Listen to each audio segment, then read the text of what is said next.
wá wo àṣírí tí mo fẹ́ tú, ẹ wá gbọ́ àṣírí tí mo fẹ́ tú nínú fídíò yìí o. Ẹ wo àwọn tí mo fi hàn yín yìí. Ṣé mọrú àwọn èèyàn tán jẹ́? Wọ́n wọṣọ ẹlẹ́hà, wọ́n tó pọnmọ sẹ́yìn.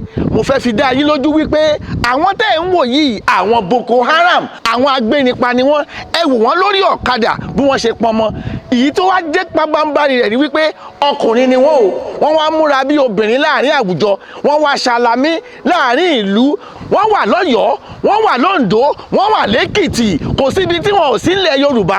Nínú fídíò yìí, mo tún fẹ́ tú àṣírí bẹ́ẹ̀ ṣe lè mọ àwọn Boko Haram, àwọn Fúlàní X-ray àbí àwọn agbénipa láàrin àwùjọ wa. Màá ṣàlàyé fún yín nínú fídíò yìí kẹ́ máa bá mi ká lọ. Ẹ gbọ́ ọ̀rọ̀, ẹ dẹ̀ gbọ́ wìnrìnwìnrìn.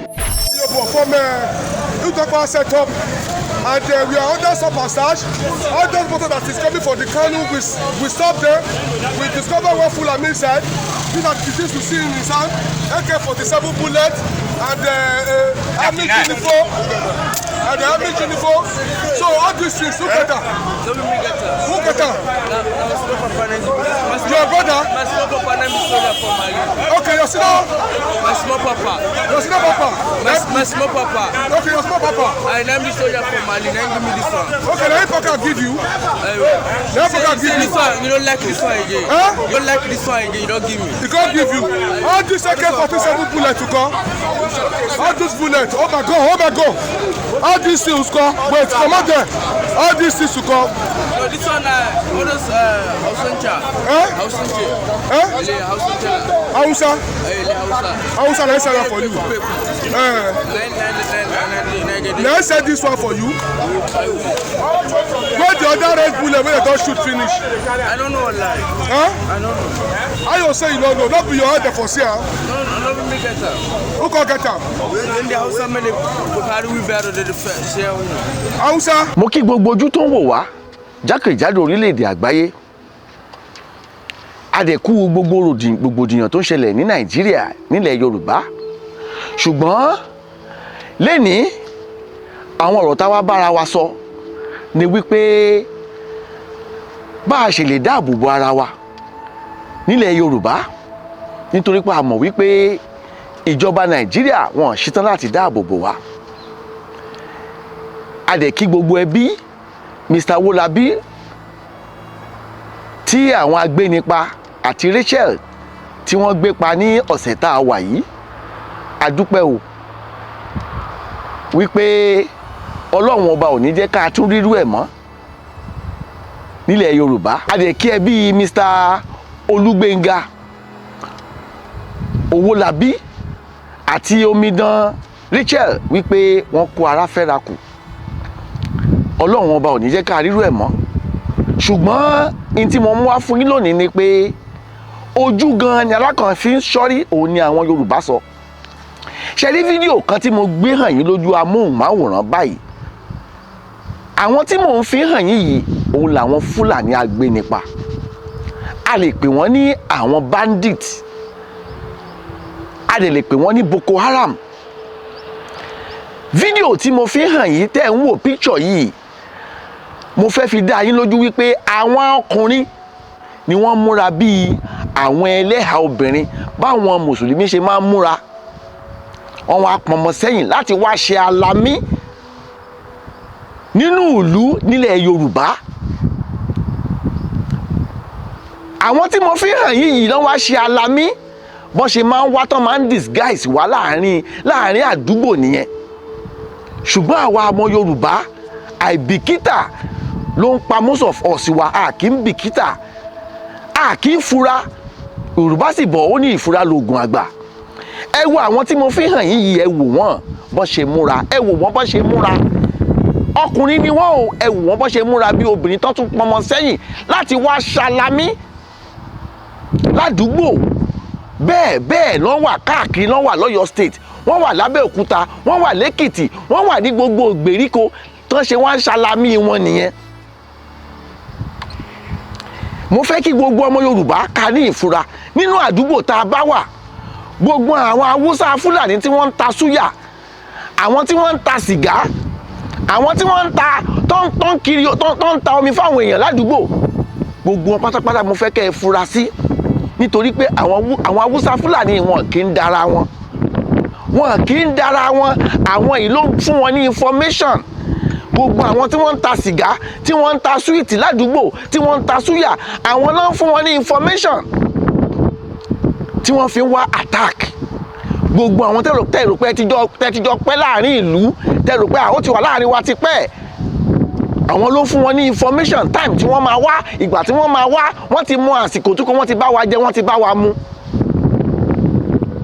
Ṣùgbọ́n ọmọ ìyá kan náà ni wọ́n lè fi wọ́n sílẹ̀. Bẹ́ẹ̀ làwọn náà ń gba return. Gbogbo àwọn tẹ́ ń rí tí wọ́n ń ṣiṣẹ́ nínú ilẹ̀ Yorùbá tó jẹ́ Fúlàní àwọn bòròró ni àwọn Fúlàní ni èyí tó kéwù tó kówù kó jẹ́ láàrin wọn. Wọ́n jọ ń ṣiṣẹ́ fúnra wọn ni. Òun ni tó ṣẹlẹ̀ pẹ̀lú Mr. Olúgbénga Owólabí tí àwọn Fúlàní agbénipa tí wọ́n pa. Tẹ́ bá gbọ́ nínú voice note tí bàbá yìí tí wọ́n tẹ̀ sórí ayélujára wọ́n láwọn ti ń sọ tipẹ́ bí kú ilé ò lè pa ni tòde ò lè pa ni. Ó ṣe jẹ́ pé ìjọ́ tí bàbá yìí tó ti lọ Amẹ́ríkà dé ìjọ́ náà ni wọ́n wá ṣiṣẹ́ láabi kẹ́ lè mọ̀ pé insider wà ń bẹ̀. Insider tó wà ń bẹ̀ ó lè jẹ́ àwọn Haúsá Fúlàní ó lè jẹ́ àwọn Haúsá àbí kó tún jẹ́ Yorùbá ara wa fúnra wa. Nítorí pé gbogbo nǹkan ní Yorùbá ló máa ń sọ di business. Wọ́n ti believe pé kidnapper ó wà lucrative àwọn ọlọ́pàá gan gba return àwọn àmì ń gba return ń bẹ̀. Kẹ́ lè mọ̀ wípé àwọn Fúlàní yìí àwọn Haúsá yìí wọ́n ń ṣọ́ wa lọ́wọ́ wọ́n ń ṣọ́ wa lẹ́sẹ̀ ni. Their plan is to destroy. Wọ́n fẹ́ destroy ilẹ̀ Yorùbá wọ́n ní aims and objectives méjì ju wípé kó destroy ilẹ̀ Yorùbá lọ. Kí la wá ń sọ? Kí là ń sọ tó jẹ́ pé àwa Yorùbá nǹkan tó yẹ ká mú àwọn ọlọ́pàá àwọn àmì wọn lè ràn wá lọ́wọ́ àwa ló ká ràn wá lọ́wọ́. Gbogbo ẹnikẹ́ni tẹ́ ẹ bá ti fura sí ládùúgbò ẹni tẹ́ ẹ bá ti rí ládùúgbò yín tí ojú ẹ̀ strange ẹ dì í mú ẹ má jò ó lọ ẹ pèrò lé lórí kẹ́ ẹ mọ mission ládùúgbò yín. Gbogbo wọn pátápátá ló wá ṣàlámí ẹ jẹ́ ká fura ńlẹ̀ Yorùbá nítorí pé èní pa ọ̀la pa wọ́n ń pa wá bí ẹni pé ṣíṣí. Ẹ wo bọ́n ṣe pa Mr. Owólabí tó pa omidan Rachel tí wọ́n pa wọ́n dànù wọ́n tún gba owó lọ. Ikú ilé wà ń bẹ̀ o ikú ilé òun ló pa Mr. Owólabí yìí. Kí nìdí tí wọ́n fi gbé Rachel gẹ fúnra rẹ̀? Ó máa nídìí bóyá Rachel ó lóyà sọ́gà ẹ̀ ó lóyà àmọ́ ẹni tí wọ́n ṣẹ̀ tí wọ́n fi set wọn up pẹ̀lú ọmọ Fúlàní agbénipa. Àwọn Yorùbá wa gangan wọ́n lè lọ́wọ́ nú iṣẹ́ yìí bẹ́ẹ̀ làwọn Haúsá informant wà nínú ọ̀rọ̀ tó wà lẹ́yìn. Ṣùgbọ́n kí ni iṣẹ́ àwọn ọlọ́pàá kí ni iṣẹ́ àwọn army? Conversation tí wọ́n ṣe lórí ọ̀rọ̀ yìí kì í ṣe ọjọ́ méjì kì í ṣe ọjọ́ mẹ́ta. Àwọn army àwọn ọlọ́pàá wọn ní instrument kankan láti trace anything. Àwa Yorùbá inú ewu la wà nílẹ̀ Yorùbá. Ẹ̀yin ọmọ Nàìjíríà inú ewu lẹ wà. Ẹni tó bá jàjà bọ́ọ̀dì sókè òkun ó máa ń yin Ọlọ́run lógo ni pé òun bọ́ nínú ìyà Nàìjíríà òun bọ́ nínú híhà nílò Nàìjíríà òun bọ́ ń bẹ̀. Ṣùgbọ́n àwọn máa sọ fún yín wípé ìfura lóògùn àgbà. Ládùúgbò yín ẹ fura ibikíbi tó o bá jẹ̀ sí ẹ fura nílé ìgbafẹ́ ni ẹ fura ní chọ́ọ̀chì ni ẹ fura gbogbo ẹnikẹ́ni tẹ́ ẹ bá ti lágbègbè ẹ máa fura sí. Ká má kúkú ìyà ká má kúkú àwọn Fúlàní nítorí pé kò sí ní tíjọba máa ṣe fún wọn. Ẹ wo fídíò tí mo fi hàn yín yìí ẹ wo àwọn tí wọ́n dájókòó àwọn bíi 151 ni wọ́n tún apprehend ní Ondo State. Àwọn Àmọ̀tẹ́kùn akí ẹ̀yìn Àmọ̀tẹ́kùn ní Ondo State pé ẹ kú iṣẹ́ ribiribi. Bó tilẹ̀ jẹ́ wípé ọ̀gá ọlọ́pàá fi yé wa wípé àwọn ò lè gbébọn fún yín wọ́n lè gbébọn fún àwọn Àmọ̀tẹ́kùn bọ̀ àwọn Fúlàní expert wọ́n ń gbé ìbọn káàkiri. Mélòó ni wọ́n ti mú? Mélòó làwọn ọ̀gá ọlọ́pàá ti mú? Kó tó di pé wọ́n sọ pé wọ́n lè gbébọn fún àwọn Àmọ̀tẹ́kùn ẹni tí wọ́n gbébọn fún tẹni kó wọnú igbó lọ báwo lẹ ṣe fẹ́ kó kojú àwọn Fúlàní X-Men. Àwọn ọlọ́pàá àwọn àmì wọn lè wọnú igbó àwọn tẹ́ tún ní ká wọnú igbó gbébọn fún wọn ṣẹfẹ́ kan pa wọ́n nípa àyà ni. akí gbogbo àwọn àmọ̀tẹ́kùn tí wọ́n ṣiṣẹ́ ribiribi ní Ondo State yìí wípé Ọlọ́run á máa kún wọn lọ́wọ́, Ọlọ́run á máa kún wọn lọ́wọ́. Ṣùgbọ́n in tó jà bẹ́ẹ̀ ni wípé ẹ jẹ́ ká fura. Ìyẹn bẹ́ẹ̀ yẹn àwògedengbe. Ẹlẹ́ẹ̀kejì ni wípé ta ni Festus Keyamo gan? Ta ni Festus Keyamo? Ní ọ̀sẹ̀ tá a wà yìí, ọ̀rọ̀ tí Festus Keyamo sọ, ọ̀rọ̀ tó jẹnu ẹ̀ lọ ni.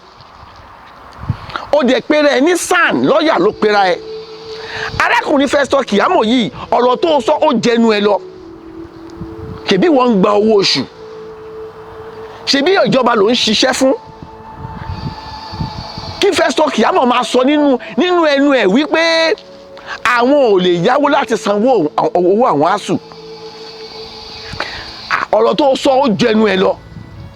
Nítorí pé àwọn èèyàn kan ni wọ́n ń pè, àwọn bọ́dì kan ni wọ́n ń pè ní ASUU. Àwọn bàbá ẹnìkan, àwọn ìyàwó ẹnìkan táwọn náà fẹ́ bọ́ ọmọ, tán fẹ́ tọ́ ìyàwó, tán fẹ́ tọ́ ẹbí, tán fẹ́ tọ́ ará, ló ní pé ẹ lè yá owó láti san owó wọn.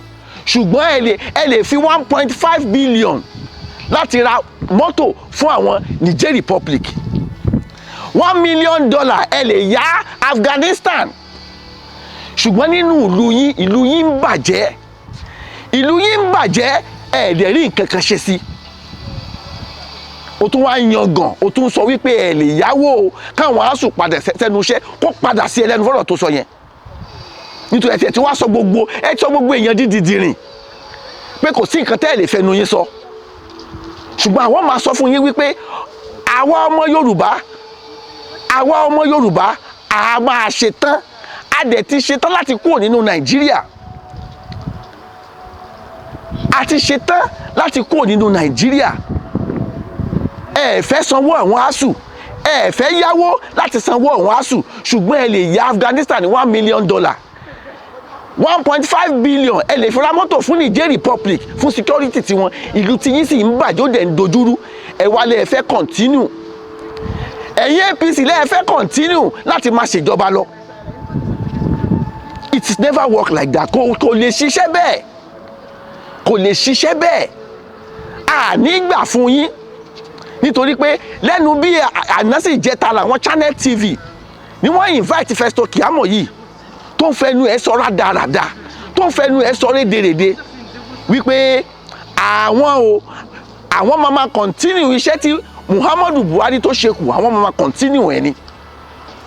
Nítorí pé níbi ọjọ́ bíi 2 sí 3 ní àwọn campaign team ní olóyè Bọ́lá Ahmed Tinubu àti Shettima wọ́n yan Festus Keyamo ní spokesman wọn.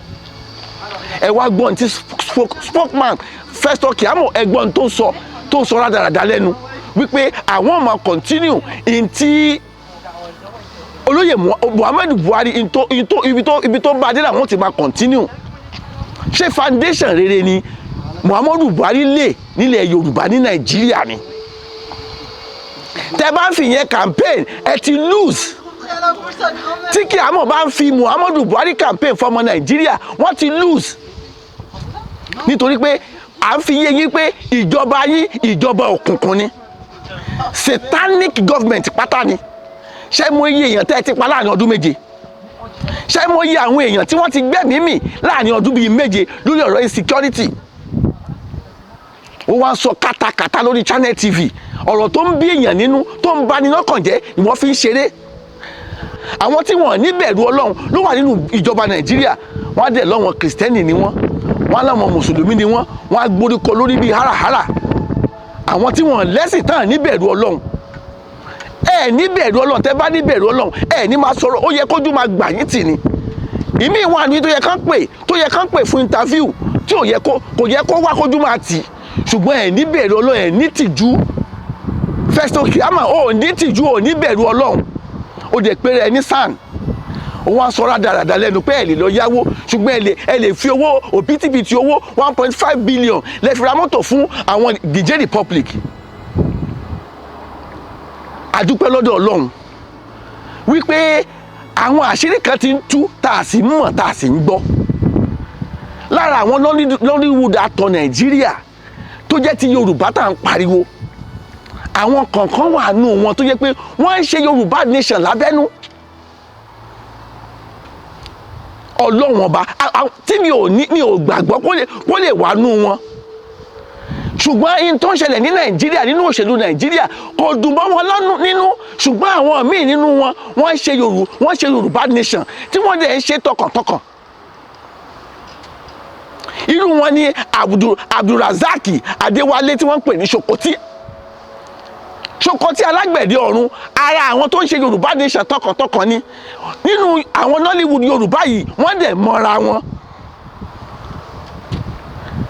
Wọ́n mọ́ra wọn tí àwọn náà wọ́n darapọ̀ mọ́ Yorùbá nation, wọ́n darapọ̀ mọ́ gbogbo ohun tí olóyè Sunday Igboho ṣe, bàbá Professor Banji Akíntóyè, inú wọn ń dùn. Ṣòkòtì alágbẹ̀dẹ ọ̀run ni mò ń fi hàn yín lójú amóhùnmáwòrán tẹ́ ń wò yìí, tó jẹ́ pé àwọn fún ara wọn Yorùbá nation wọ́n fọwọ́ sí. Ṣùgbọ́n nítorí àwọn olóṣèlú, ọ̀pọ̀lọpọ̀ nínú wọn ló ń bẹ̀rù láti jáde. Ọ̀pọ̀lọpọ̀ nínú wọn ló ń bẹ̀rù àti jáde nítorí pé wọn mọ tí ọ̀la ó sọ. Ṣùgbọ́n díẹ̀díẹ̀ nínú wọn tó ní bẹ̀rù Ọlọ́run kún jáde ń sọ̀rọ̀ wípé òun support Yorùbá nation. Ṣùgbọ́n àwọn míì ń sọ by style. Ṣùgbọ́n àwọn tí ò support Yorùbá nation wọ́n jáde wọ́n support politician tó fẹ́ support. Ṣùgbọ́n a máa sọ fún yín wípé Yorùbá nation yìí most of them ni wọ́n gbà á tí wọ́n dẹ̀ mọ̀ pé òun ni solution, bọ̀ ṣùgbọ́n wọn lè sọ̀rọ̀ jáde nítorí àwọn olóṣèlú. Ṣùgbọ́n àwọn máa sọ fún yín wípé Yorùbá nation òun ni solution. Adẹ̀rọ gbogbo ẹ̀yin ọmọ káàárọ̀ òjìrì láàrin àwùjọ wa pátápátá gẹ́gẹ́ bí fídíò tí mo ti fi hàn yín, mo fẹ́ ká wà vigilant, a máa tẹnumọ́, a sì máa sọ fún yín wípé Yorùbá nation shall surely stand one day. Ó dàbọ̀, ó dìgbà kan náà.